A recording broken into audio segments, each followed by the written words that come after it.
Hey gang, thanks for checking out this episode of The Last Frame. In this episode, I want to show you a simple one light, one modifier setup for easy casual portraits. Stay tuned. Casual portrait in a studio, which is not exactly a casual setting. So what does that really mean? For me, it starts with an attractive subject, photographed in simple casual clothing in a relaxed posture with simple flattering light.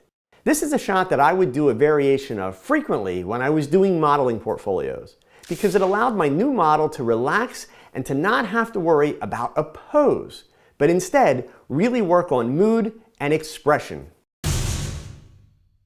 A casual outfit is the basis here, but you can do the shot with a light sweater. Make it a sexy glamour shot, or even give it a little bit of a commercial fashion feel. It is important to plan the outfit with your model in advance of the shoot. Don't risk having your model show up with a bunch of flashy floral prints stuffed into a bag. Explain to your model that you want solid colors, no prints, no patterns, and no florals. The outfit should be simple and casual. Have your model send you simple selfies taken in the mirror so that you can see the outfit in advance and sign off on it. Then be sure to remind her that all outfits should arrive at the studio ironed and on hangers so that you're not dealing with creases and wrinkles. These little details will have a huge impact on your final shot, so don't cut corners. In this case, the studio has neutral gray walls, but you could do the shot on pretty much any color wall. Instead of setting up a background, the model's actually posing alongside the background, and I'm shooting from one corner of the room towards the other corner, which now becomes the background. I use a large octodome for these shots, but you could get away with a medium-sized softbox. Anything smaller will work, but it will make the lighting much more dramatic and you'll see a lot more fall off before the background, which will make it very dark. You can see here that I have my strobe and modifier set on camera left and above my subject. Now I'll create variations of this by changing my light placement. If I move the light more to the left and feather it forward, I can create this light fall off that you see here on camera right. If I move the light above the camera, I lose the light fall off on the right side and I have much more even light on the face. All of these options work well for both 3/4 and full-length poses, and you can even do headshots with them. And as you've seen, it looks good in both black and white and color. The key is to keep the outfits and the colors simple.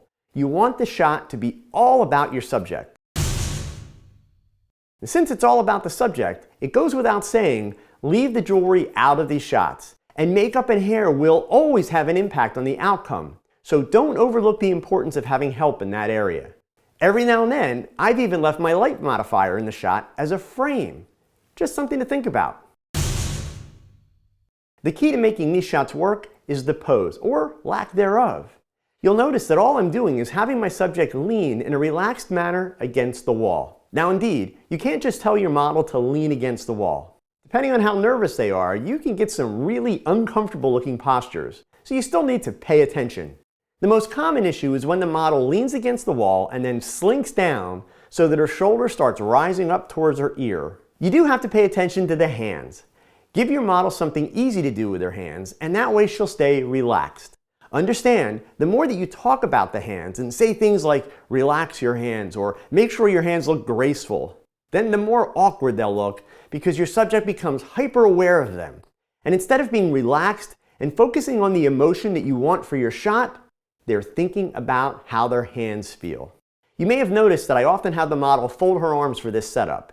Make sure that you can see both hands and make the fingers look long and relaxed.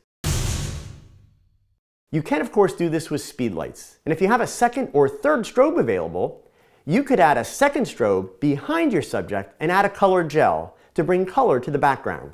And then maybe add a third strobe as a rim light to give just a little bit more pop to this lighting arrangement. You can also go ahead and pose your model with her back to the wall, leaving your main light in essentially the same spot, but changing your camera angle.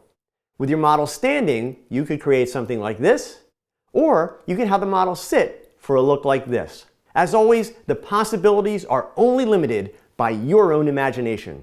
I hope that sparks some ideas for you. So take this idea and run with it. Go create something and show me what you come up with.